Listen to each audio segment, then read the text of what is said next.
Hello mga kachupos!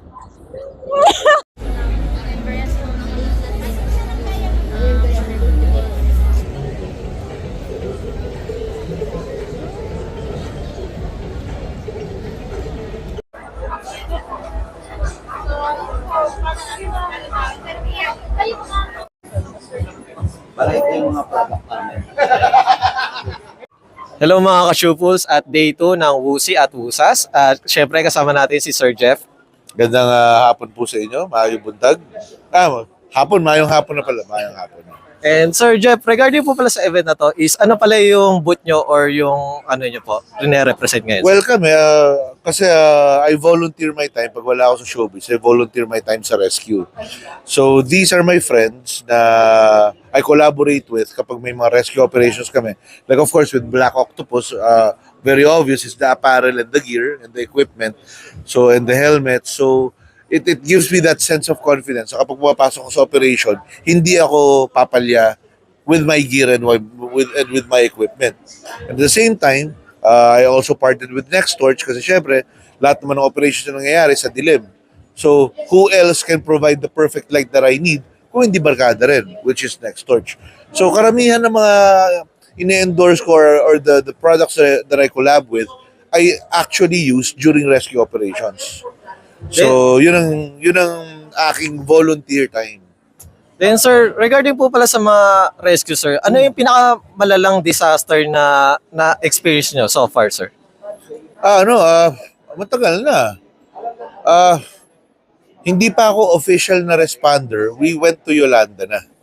Hindi pa ako talaga, I had no formal training. I just had a friend who was in Tacloban that needed help. So the first flight out that we got, we were able to go there, and I had my first experience to operate with trained personnel. And doon ko nalaman na kailangan ko pala ng training. Hindi pala pwedeng tulong ka lang ng tulong kasi hindi mo naiintindihan yung pinapasok mo, hindi mo alam ba't ka pinapagalitan, kung ba't may mga areas na hindi ka pwede pasukin. And as a civilian, hindi mo naiintindihan. Hindi mo na naiintindihan yung hazards na naiintindihan nila, na nakikita nila, na na-foresee nila. So from there, nakita ko na, hindi pala pwedeng puso lang. Kailangan din ng skills, kailangan din ng talent, kailangan din ng technique. So that's what started me. Yun ang nag-jump off sa akin to get properly trained. And sir, regarding po pala sa mga rescue, ano pala yung pinakagusto nyong rescue sir? Sa mga bagyo or sa mga fire, ano po ba? Anong klaseng disaster or ano pala? Wala kang gugustuhin kasi once na ni-rescue mo, ibig sabihin may factor of danger eh. So ibig sabihin, alam mo may mamamatay, alam mo may masasaktan, alam mo may mawawalan ng nanay, ng tatay, ng anak, ng kuya, ng ate, and you don't want that. I would rather train my whole life rather than operate in an actual rescue scenario. Kasi syempre, ayaw mo may masaktan. The reason na ginagawa mo lang is para handa ka. But not to pray for it na magamit mo. So sa akin naman, if it happens, at least ako, I could protect my family, I could protect my community, I could empower others. Hindi ako takot.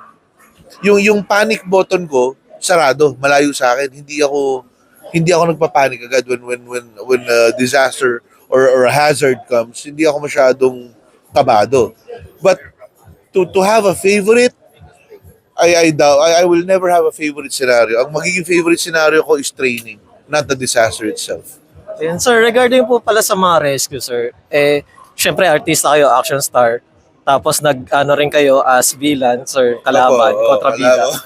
And ayun, syempre parang ang layo ng pagiging mabait sa pagtulong sa kapwa sa screen, sir. Paano pala kayo napunta dito talaga na? Well, matatawa ka because sometimes when people see me out and I reach out my hand, sakay na.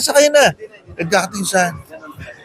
Titingin sa, parang, ba't ako sasakay sa'yo?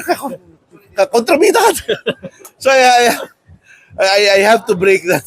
I have to break that notion na trabaho. You know, my career life does not define my personal life. I enjoy what I do sa pagiging kontrabida ko. I enjoy the challenges that it brings. And it also gives joy to my heart to share kung ano man yung skills na meron ako, na napag-aralan ko at biniyaya sa akin. And ito sir, personal question ko lang. Oh. Curious lang ako. Okay, personal answer. Personal ko. Ito na sige, personal answer din para sa'yo. Ayan.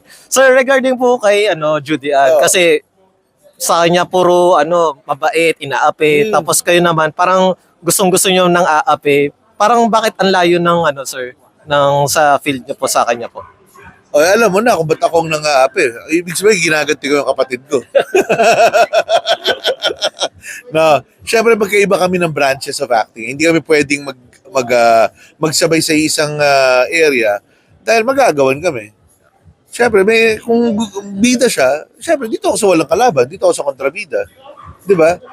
Ang bida gagawa ng pelikula ng mga 1, 2 beses sa isang taon. Ang kontrabida, kapag may bidang gusto gumawa ng pelikula at nagustuhan yung trabaho mo, kahit ilang beses sila magbida, kung ikaw lahat ng kontrabida doon, you're doing movies than anybody else, 'di ba?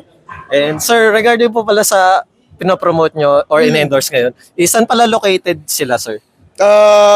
Asa na si Aldo? I think we have branches in Parañaque, pero normally sa mga ganitong exhibits, nandito kami talaga sa mga exhibits na ganito. And you could go sa namin, sa Facebook namin, at sa website namin.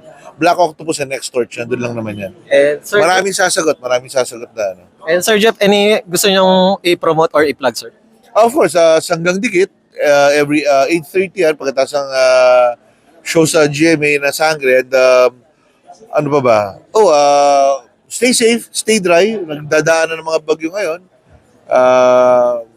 Lahat po ng Pilipino should also be well aware kung ano yung nangyayari. So, be informed, stay informed, and always prepare. And once again, thank you Sir Jeff. Napakabait sa personal. Ako.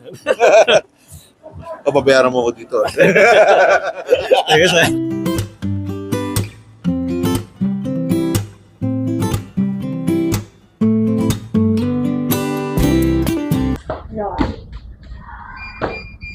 Go. Hello mga kachup.